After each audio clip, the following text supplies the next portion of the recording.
And नमस्कार दोस्तों, एक बार फिर स्वागत है आपका सफलतम क्लासेस के ऑनलाइन प्लेटफॉर्म पर। जैसा कि आपको पता है कि हम लोग इलेक्ट्रोस्टैटिक का प्रैक्टिस सेट 1 कर चुके हैं और आज हम लोग पढ़ने जा रहे हैं प्रैक्टिस सेट 2। अगर आपने अभी तक प्रैक्टिस सेट 1 नहीं देखा है तो आप इस चैनल पर प्रैक्टिस सेट 1 की वीडियो देख लीजिए, बिकॉज वो न्यूमेरिकल्स इनसे ही रिलेटेड होंगे और हम तभी इन न्यूमेरिकल्स पर अप्रोच कर पाएंगे जब आपने पहले वो पढ़े होंगे। तो चलिए शुरू करते हैं इलेक्ट्रोस्टैटिक का प्रैक्टिस सेट 2। प्रैक्टिस सेट 2 का पहला क्वेश्चन है, when 10 raised to power 9 electrons are removed from a neutral metal plate, the electric charge on it is। यानी कि आपके पास क्या है, एक मेटल प्लेट है, उसमें से कितने इलेक्ट्रॉन रिमूव कर दिए गए हैं, 10 raised to power 19 इलेक्ट्रॉन्स उससे रिमूव कर दिए गए हैं, निकाल दिए गए हैं। तब आपको ये बताना है कि उस प्लेट पर चार्ज कितना होगा। एक तो आप भली भांति जानते हैं कि क्या होगा अगर किसी भी न्यूट्रल कंडक्टर के अंदर इलेक्ट्रॉन ट्रांसफर किए जाते हैं तो उसके ऊपर नेगेटिव चार्ज आता है। दूसरा, अगर किसी भी न्यूट्रल मटेरियल से इलेक्ट्रॉन्स को रिमूव किया जाता है तो उस पर पॉजिटिव चार्ज आता है। तो यहां से क्या किया गया है, इलेक्ट्रॉन्स को रिमूव किया गया है। इलेक्ट्रॉन को रिमूव किया गया है तो डेफिनेटली कौन सा चार्ज होगा, पॉजिटिव चार्ज होगा, इसमें कोई शंका नहीं है। अब जैसे इसमें क्या सारे चार्ज पॉजिटिव गिवन है क्या? नहीं। यहाँ पे ए ऑप्शन देखिए, ए ऑप्शन में आपको गिवन क्या है, आपको गिवन है कि जो चार्ज है वो -1.6 कूलम है। चार्ज इज -1.6 कूलम, तो ये पॉसिबल ही नहीं है। ठीक है कि चार्ज तो क्या होना चाहिए, पॉजिटिव होना चाहिए। तो आप ऐसा ऑप्शन तो कभी भी टिक नहीं करोगे कि चार्ज क्या हो, नेगेटिव हो। अब चार्ज होगा कितना वो निकालते हैं। अब आपको क्या पता है कि हमने एक फॉर्मूला पढ़ा था क्वांटाइजेशन ऑफ इलेक्ट्रिक चार्ज को पढ़ते वक्त कि Q is equal to NE होता है। Q is equal to NE। Q अगर होता है N इंटू E के इक्वल, तो चार्ज आपको फाइंड आउट करना है। N की वैल्यू गिवन है कितनी, 10 raised to power 19। E charge कितना होता है 1.6 इंटू 10 raised to power -19। यहां से 10 raised to power -19 है, यहां 10 raised to power +19 है, कैंसिल आउट हो जाता है। Q इज इक्वल टू बचा 1.6 कूलम। और ये मैंने आपको पहले ही बता दिया कि कौन सा चार्ज होगा, पॉजिटिव चार्ज होगा। ये ऑप्शन तो मैं पहले ही कैंसिल कर चुका हूं कि ये तो हो ही नहीं सकता, नेगेटिव चार्ज आ ही नहीं सकता। तो option B is the correct answer. Option B is the correct answer.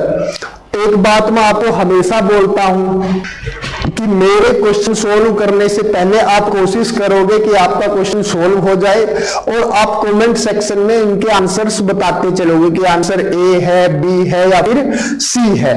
इसके बाद हमारे पास नेक्स्ट क्वेश्चन जो है वो कौन सा है, next question, for Coulomb force to be operative the least size of atom will be. ये VMMC 2007 में क्वेश्चन है, पूछा गया है। VMMC क्या होता है, एक वर्धमान मेडिकल कॉलेज है जो कहां पर है, दिल्ली के अंदर है। उसके जो एंट्रेंस टेस्ट में ये क्वेश्चन पूछा गया था। तो उसके अंदर क्वेश्चन में क्या पूछा, for a Coulomb force to be operative the least size of atom will be, कि ये कूलम्ब फोर्स कब ऑपरेट करेगा, लिस्ट साइज बताओ, सबसे छोटा साइज बताओ जब क्या करेगा, कूलम्ब फोर्स ऑपरेट करेगा।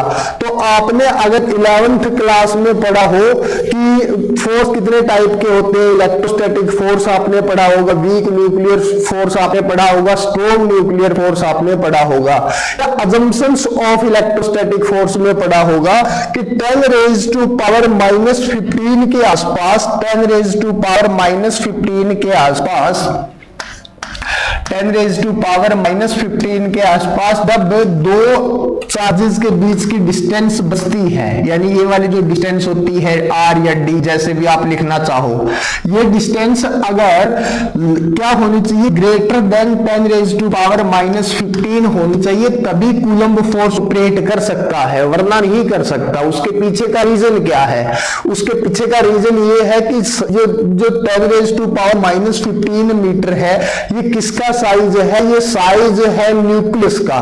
और न्यूक्लियस के अंदर अगर न्यूक्लियस के साइज का कोई भी ऑब्जेक्ट रहेगा तो वहां पर कौन सा फोर्स लगना शुरू हो जाता है, स्ट्रॉन्ग न्यूक्लियर फोर्स लगना शुरू हो जाता है जो न्यूक्लियस को बांधे रखता है, यानी कि वहां पर कूलम्ब फोर्स या इलेक्ट्रोस्टैटिक फोर्स काम नहीं करेगा, ये आप याद रखोगे। तो यहाँ पर 10⁻⁻15 से के आसपास का आंसर कौन सा है, 10⁻⁻12।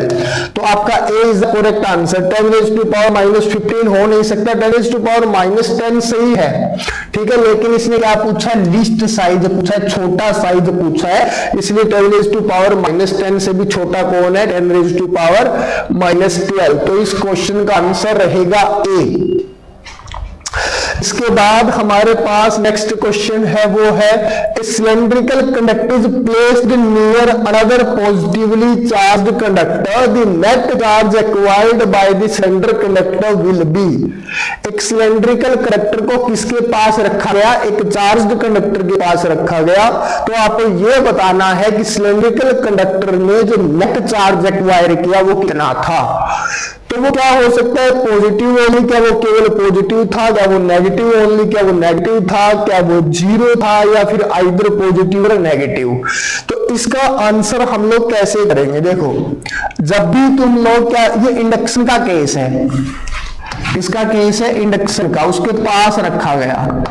तो इंडक्शन में क्या होता है, ट्रांसफर ऑफ इलेक्ट्रॉन होता है। ट्रांसफर ऑफ इलेक्ट्रॉन का मतलब क्या है, एक जगह से एक ही सिलेंडर में पॉजिटिव चार्ज और नेगेटिव चार्ज दोनों रहते हैं, यानी प्रोटॉन और इलेक्ट्रॉन दोनों रहते हैं।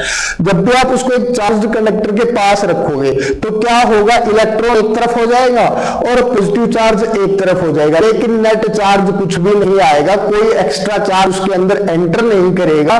तो इसका आंसर क्या बनता है, जीरो बनता है, क्योंकि इंडक्शन में केवल क्या होता है, इलेक्ट्रॉन शिफ्ट हो जाते हैं, एक जगह इलेक्ट्रॉन पहुंच जाते हैं, दूसरी जगह प्रोटॉन आ जाते हैं, कोई भी चार्ज एंटर नहीं करता, इसलिए इसका आंसर हमारा क्या रहा, जीरो रहा। तो नेट चार्ज क्या आएगा, जीरो आएगा। इसके बाद का question, each of 2 point charges are doubled and their distance is half, force of interaction becomes n times where n is, यानी कि ईच ऑफ 2 पॉइंट चार्जेस, दोनों पॉइंट चार्जेस को डबल कर दिया गया है और उनके बीच की डिस्टेंस को कर दिया गया है हाफ। तो अब आपको बताना ये है कि जो फोर्स ऑफ इंटरेक्शन है वो n टाइम बढ़ गया है, तो n की वैल्यू बताओ। तो दो केस लेंगे, पहला केस, फर्स्ट केस, पहले क्या था भाई, पहले केस के अंदर जो f था वो था k Q1 Q2 upon R square. अब सेकंड केस में क्या कर दिया गया, सेकंड केस में किया गया ऐसा कि जो f डैश बन गया, अब f डैश है वो किसके इक्वल आ गया, k, Q1 को भी कर दिया गया डबल, यानी ये बन गया 2Q1, Q2 को भी कर दिया गया डबल, तो ये बन गया 2Q2 अपॉन में डिस्टेंस को कर दिया गया हाफ, तो R/2 का स्क्वायर। इसके बाद f डैश की वैल्यू कितनी निकली, f dash is equal to निकल के आया 2 2 जा 4 k Q1 Q2 upon R square upon 4 upon R square, 2 का स्क्वायर क्या आ गया, 4 आ गया। इसको थोड़ा सा और डिटेल से लिख लेते हैं, थोड़ा सा और डिटेल से लिखोगे तो क्या लिख दोगे, तुम्हारे पास क्या था, तुम्हारे पास था f dash is equal to 4k Q1 Q2 upon R square by 4।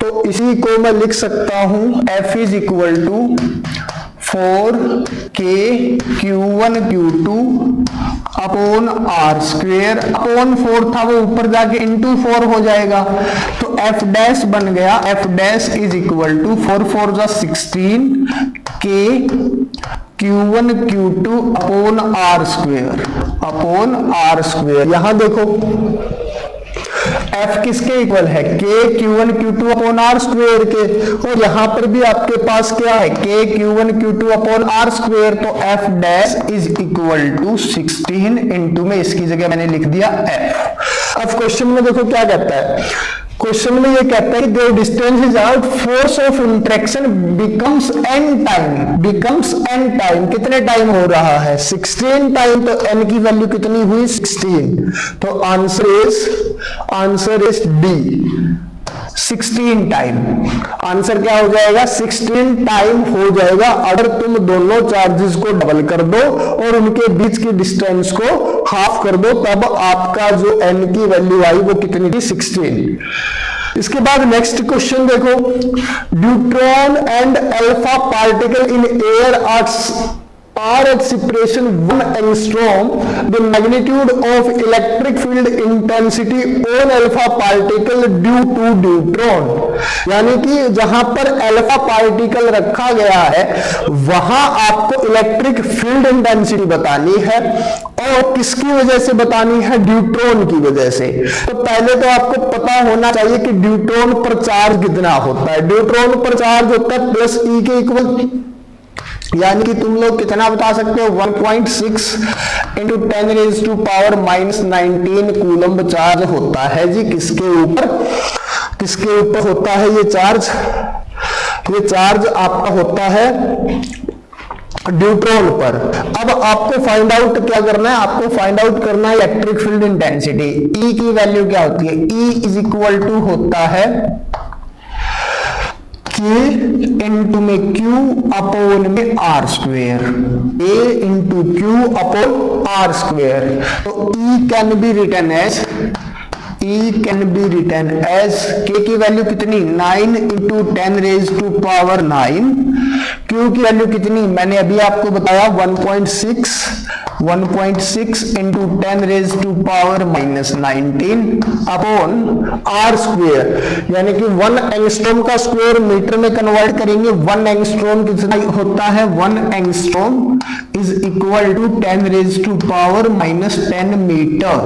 तो यहां हम लोग क्या लिखेंगे 10⁻⁻10 इंटू 10⁻⁻10, बिकॉज क्या लिखा हुआ है आर स्क्वेयर लिखा हुआ है। आगे इसको सोल्व करते हैं। देखो 10⁻⁻10 10⁻⁻20 हुआ। अब यहां पे लिखा हुआ 10⁻⁻19, तो ये कैंसिल हो जाएंगे। कहां से, इसकी पावर खत्म, यहां केवल क्या बचेगा 10 बचेगा। 10 इंटू 1.6 कितना हो गया 16, और यहां पे है 9। 10 इंटू में 1.6 इंटू में क्या है 9, और इंटू में बचा हुआ है 10⁻⁹। इसको एज इट इज रख लेते हैं, इनकी मल्टीप्लाई कर लेते हैं। ये कितना हुआ 10 इंटू 1.6 16, इंटू में क्या है 9, तो 9 6 जा 54, 5 9 1 जा 9 और 5 14, इंटू में 10⁻⁹, यानी कि 144 इंटू 10⁻⁹ इज द आंसर। ऐसा कोई भी ऑप्शन नहीं है, इसको कन्वर्ट कर लेते। देखो 1.44 इंटू 10⁻11 लिखा हुआ है, तो इसको 100 से डिवाइड करो, 100 से मल्टीप्लाई, तो इससे क्या हो जाएगा, ये हो जाएगा 100 से डिवाइड किया 1.44 इंटू 10⁻⁹, ये इंटू में 10⁻² है, यानी 100 है, तो कितना बन गया 10⁻11।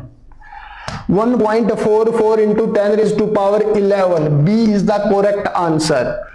1.44 इंटू 10⁻11। इसके बाद का क्वेश्चन, आई होप आप इसको सोल्व करोगे और लाइव चैट में इसका आंसर दोगे। क्वेश्चन है, when air is replaced by A dielectric medium of dielectric constant K, the maximum force of attraction between two charges separated by a distance. आपको क्या बताना है, एयर की जगह रिप्लेस कर दिया गया एक डाइलेक्ट्रिक मीडियम जिसका डाइलेक्ट्रिक कांस्टेंट K है। अब मैक्सिमम फोर्स ऑफ अट्रैक्शन था जो दो ऑब्जेक्ट के बीच में, दो चार्जेस के बीच में, वो सेपरेटेड बाय ए डिस्टेंस, कुछ भी डिस्टेंस था उनके बीच में, वो कितना हो जाएगा। तो अब इसका तो बड़ा सिंपल सा क्वेश्चन है, CBSE 1999 में ये पूछा गया है। आपको क्या करना है, केवल एक फॉर्मूला अगर आपको याद हो कि F of medium is always equal to F of air upon में डाइलेक्ट्रिक कांस्टेंट यानी K। एफ ऑफ मीडियम ये रहा, एफ ऑफ एयर ये रहा, और अपॉन में डाइलेक्ट्रिक कांस्टेंट के ये रहा। तो एयर से क्या हो गया, डिक्रीज हो गया, इंक्रीज हो गया, डिक्रीज, तो ये क्या हो जाएगा, के टाइम डिक्रीज, डिक्रीज के time, A is the correct answer. ये क्या हो जाएगा, आंसर इज डिक्रीज के टाइम्स। इसके बाद नेक्स्ट क्वेश्चन आपके पास है, an electron is moving around the nucleus of a hydrogen atom in a circular orbit of radius r. The Coulomb force F between the two.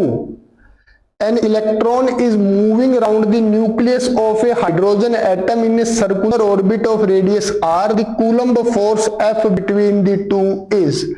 एक क्या कर रहा है, एक इलेक्ट्रॉन एक हाइड्रोजन एटम के चारों ओर क्या कर रहा है, सर्कुलर ऑर्बिट में घूम रहा है। तो अब उन दोनों के बीच में, यानी nucleus of hydrogen atom and the electron, उन दोनों के बीच में क्या बताना है, इलेक्ट्रोस्टैटिक फोर्स बताना है। फोर्स का फॉर्मूला लिखेंगे, F इज इक्वल टू क्या होता है, K Q1 Q2 अपॉन में R का स्क्वायर। डिस्टेंस गिवन है R ही है, ठीक है। तो F is equal to K, Q1 कितना होगा, देखो Q1 मैं ले रहा हूं न्यूक्लियस के चार्ज को, न्यूक्लियस एक हाइड्रोजन एटम है, एटॉमिक नंबर 1 है, तो उसके जो न्यूक्लियस में कितने प्रोटॉन होंगे, एक, और एक प्रोटॉन पे कितना चार्ज होता है, प्लस E के इक्वल, और उसके बाद एक इलेक्ट्रॉन है, चार्ज कितना होता है, माइनस E के इक्वल, अपॉन में R का स्क्वायर। अब देखो ये R भी चेंज होगा, कैसे, यहां पर जैसे न्यूक्लियस है, ये इलेक्ट्रॉन चक्कर लगा रहा है ऐसे, एक बार यहां इलेक्ट्रॉन है तो R ये है, यहां इलेक्ट्रॉन है तो R ये है, ये मैग्नीट्यूड वाइज तो सेम रहेगी, लेकिन डायरेक्शन वाइज क्या होती रहेगी, चेंज होती रहेगी। इसलिए मैं डायरेक्शन भी मेंशन कर देता हूं कि ये किस डायरेक्शन में है, R कैप डायरेक्शन में है। This is the unit vector in the direction of R। इसके बाद मैंने क्या लिखा, ये बन गया K माइनस बाहर K e square upon are square into में आर कैप। इसके बाद ऑप्शन के अकॉर्डिंग इसको मैं लिखूं तो ये क्या बन जाएगा, माइनस का K e square upon are square, r cap को लिखा जा सकता है r vector upon magnitude of r. ये बन गया K e square upon are square into r is r cube into में r vector. This is the answer. K e square, वो भी किसका, माइनस का ना, माइनस का K e square upon r cube into में r vector, C is the correct answer. Minus का K into में ई स्क्वेयर अपॉन में r cube into r vector is the correct answer. इसके बाद next question देखो, two positive ions each carrying a charge q are separated by a distance d. If F is the force of repulsion,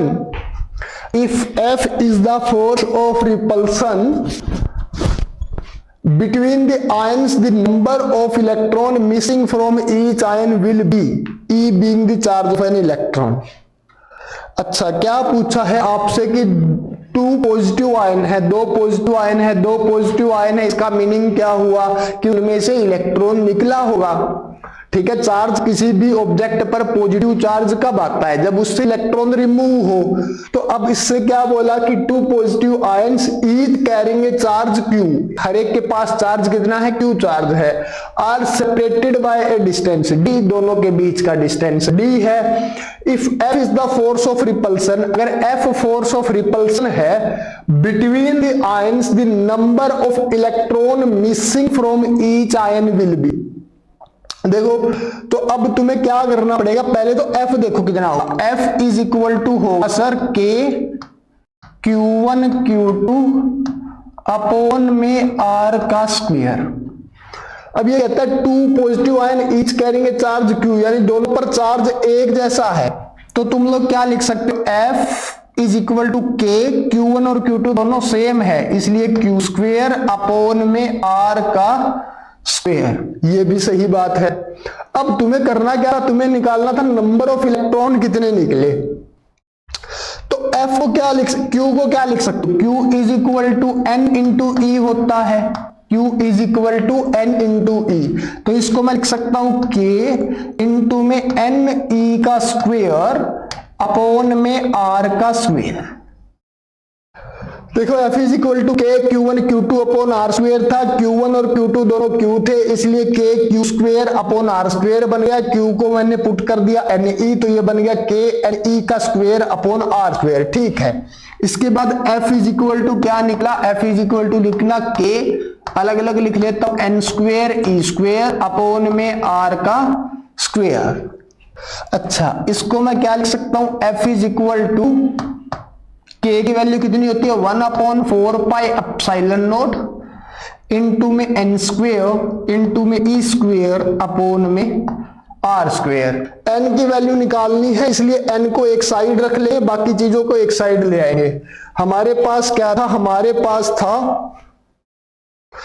F is equal to 1/4 pi epsilon naught, F is equal to 1/4 pi epsilon naught N square E square upon R square, N square E square upon R square. ले जाओ इस side एक तरफ, F 4 pi epsilon not और क्या आ जाएगा are square upon में क्या आएगा E square is equal to कितना एन स्क्वायर। यहां से स्क्वायर हटाओगे तो यहां क्या ले आओगे, रूट ले आओगे, यहां रूट ले आओगे तो यहां ई स्क्वायर का तो रूट कैंसिल ही हो जाएगा, यहां क्या बचेगा root of F 4 pi epsilon naught r square upon में e. This is the answer. n is equal to F 4 pi epsilon naught r square upon e. Option देख लेते हैं कौन सा आएगा, F 4 pi epsilon naught into में d square into में e square, क्योंकि दोनों के बीच का डिस्टेंस क्या था, दोनों के बीच का डिस्टेंस था d, तो इस आर स्क्वायर को तुम क्या भी लिख सकते हो, डी स्क्वायर लिख सकते हो, उससे कोई फर्क नहीं पड़ता। तो ऑप्शन क्या आ जाएगा, C is the correct answer, C is the correct answer.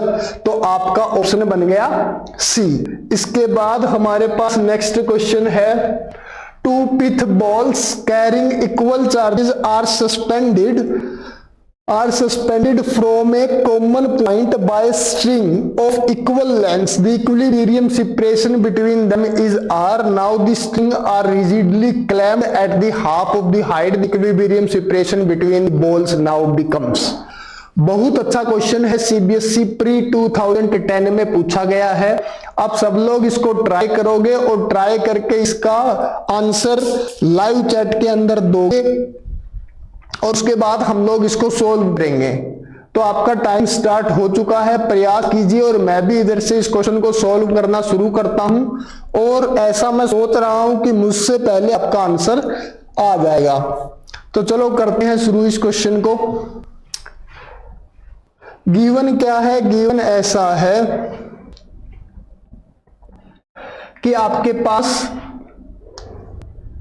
कुछ ऐसा फिगर दे रखा है कि दो बॉल्स हैं, दोनों पर चार्ज QQ होगा और इक्विलिब्रियम सेपरेशन,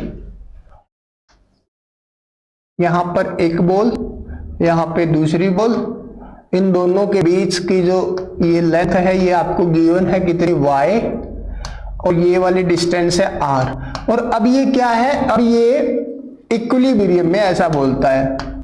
इक्विलिब्रियम का मतलब अब ये ना तो इस डायरेक्शन में जा रहा, ना ही इस डायरेक्शन में जा रहा, ना अपवर्ड जा रहा, ना डाउनवर्ड आ रहा। This is the situation of equilibrium. और ये डिस्टेंस कितनी है, r है। आपको क्या बोला गया है कि जब मैं इस डिस्टेंस को क्या कर दूं, इस डिस्टेंस को y/2 कर दूं, इस डिस्टेंस को, देखो पहले ये कितना था y था, अब इसको हाफ कर दिया गया, अब इसको हाफ कर दिया गया, यानी कि कोई यहां से इन दो बॉल्स को यहां ऐसे लटका दिया गया। तो अब ये जो r डैश है ये कितना होगा, कहते हैं यहां पर तो r पर इक्विलिब्रियम आ रहा था, यहां कितने पर आएगा, r पर ही आ जाएगा, r/2 पे आ जाएगा या कितने पर, r के रिलेशन में आपको बताना है। तो पहले तो क्या करना पड़ेगा, यहां पे सिचुएशन देखो ये इक्विलिब्रियम में कब आया है, यहां से एक टेंशन फोर्स काम कर रहा है, यहां से एक टेंशन T ऊपर लग रहा है और यहां एक फोर्स लग रहा है F इंटू ई, ये इसको रिपेल कर रहा है इस डायरेक्शन में, ठीक है। एक फोर्स डाउनवर्ड काम कर रहा है mg। इस डाउनवर्ड फोर्स को किसने, अगर ये वाला एंगल थीटा है तो इस फोर्स ने जो अपवर्ड फोर्स लग रहा है कौन सा होगा, टी ऑफ साइन थीटा ने बैलेंस कर रखा है। यहां पर इस फोर्स को किसने, इस side T of cos theta ने बैलेंस कर रखा है। देखिए ये टी था, ये एंगल थीटा था, तो ये क्या बन गया, perpendicular component. T sine theta ये horizontal component, T cos theta. यहां पर इस ऑब्जेक्ट के ऊपर ये चार्ज लगा रहा था, फोर्स लगा रहा था इस डायरेक्शन में एफ ई को बैलेंस कर रहा है T E cos theta, T sine theta balance कर रहा है एम जी को। लिख लेते हैं, टी साइन थीटा बैलेंस करता है सर किसको, एम जी को, और टी कोस थीटा बैलेंस करता है किसको, एफ ई को। एफ ई को बैलेंस करता है टी कोस थीटा। अच्छा, अगर मैं इन दोनों को डिवाइड कर दूं, देखो इन दोनों को डिवाइड करूं, टी से T cancel, sine theta by cos theta बना सर tan theta is equal to m g upon F into में e, m g upon F into में ई। अच्छा, दरअसल एफ ई की वैल्यू पुट करेंगे, टेन थीटा हमें मिल गया, टेन थीटा हमें मिल गया m g upon F into e. तो tan theta is equal to, पहले तो टेन थीटा ही लिख लो कितना है। देखो अगर ये थीटा है तो ये परपेंडिकुलर और ये आपका बेस, ये परपेंडिकुलर ये बेस, तो इसको मैं क्या लिख सकता हूं, y upon R by two. ये मिड पॉइंट होगा, ये डिस्टेंस कितनी होगी r बाय टू, तो ये क्या हो जाएगा, ये थीटा, तो ये परपेंडिकुलर ट्रायंगल कौन सी लेंगे, जैसे इसका नाम देते हैं, ये है A, ये है B पॉइंट, ये है C। In right angle triangle ABC tan theta is equal to perpendicular by base, perpendicular is y, base is r by two. इसके बाद r बाय टू में मैंने 2 को ऊपर लिख दिया, r को नीचे, ठीक है। mg fe की वैल्यू कितनी है, k Q1 Q2 upon are square, upon are square. देख लो ध्यान से, tan theta is equal to आ गया mg upon F e, mg upon F e, और मैंने इन सभी की वैल्यूज को कर दिया पुट, तो टेन थीटा जो 2y अपॉन r आया हमारे पास वो बन गया k mg k Q1 into Q2 upon are square. अब देखो ये आर स्क्वेयर तो ऊपर की तरफ चला जाएगा, आर स्क्वेयर चला जाएगा ऊपर की तरफ। यहां पे हमारे पास था 2y upon r, 2y upon r is equal to mg upon k Q1 Q2, mg upon k Q1 Q2। यहां देखो अपॉन आर स्क्वेयर है, ये ऊपर की तरफ चला गया, ये आ गया यहां आर स्क्वेयर। तो जो 2y इज इक्वल टू मिला हमें mg r cube upon k Q1 Q2, इस 2 को भी नीचे ले आए, y इज इक्वल टू क्या मिला, mg r cube upon 2k Q1 Q2।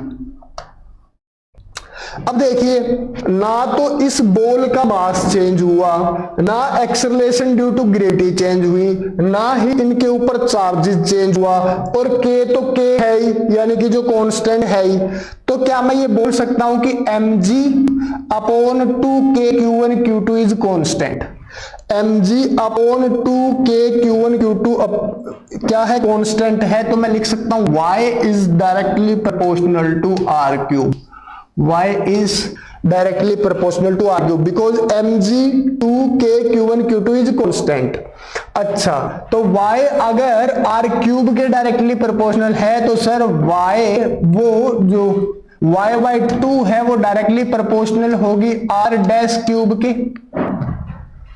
देखो ये r डैश है और ये वाली डिस्टेंस कितनी है y/2, यहां पर ये कितनी थी y, यहां पर है y/2। अगर ये y किसके डायरेक्टली प्रोपोर्शनल है, r³ के प्रोपोर्शनल है, तो क्या वो y/2 r डैश क्यूब के प्रोपोर्शनल नहीं होगा?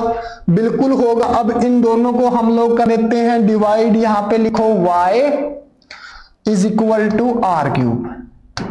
तुम्हें r डैश क्यूब की फॉर्म में निकालना था, r डैश क्यूब की फॉर्म में डिवाइड करेंगे तो जो भी कांस्टेंट होगा वो तो कैंसिल हो ही जाएगा। तुम लोग इसको क्या लिख लो, इसको लिख लो y/2y is equal to r dash cube upon r³।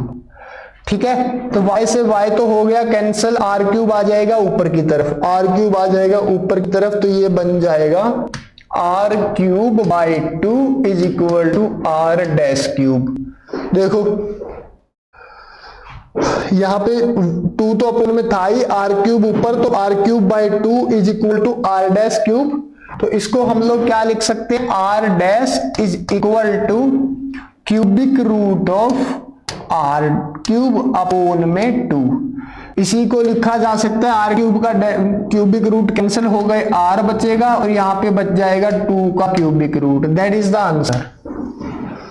Answer क्या मिला, आंसर मिला सर, आंसर मिला कौन सा, ये रहा r upon cubic root of 2, r upon cubic root of 2 is the correct answer. तो आपका आंसर मुझसे पहले मिल गया होगा, ऐसी मुझे उम्मीद है इस क्वेश्चन में। इसके बाद नेक्स्ट क्वेश्चन देखते हैं। Point charges plus Q minus Q and plus Q are kept on the X axis at points x is equal to 0, x is equal to a and x is equal to 2a respectively. तब तुम्हें क्या बताना है, only minus Q is in stable equilibrium, none of the charges in equilibrium, all the charges are in unstable equilibrium, all the charges are in stable equilibrium. Situation बनाते हैं। देखो यहां पर ये देख लीजिए, ये आपका है x0, यहां पे है a और यहां पे है 2a।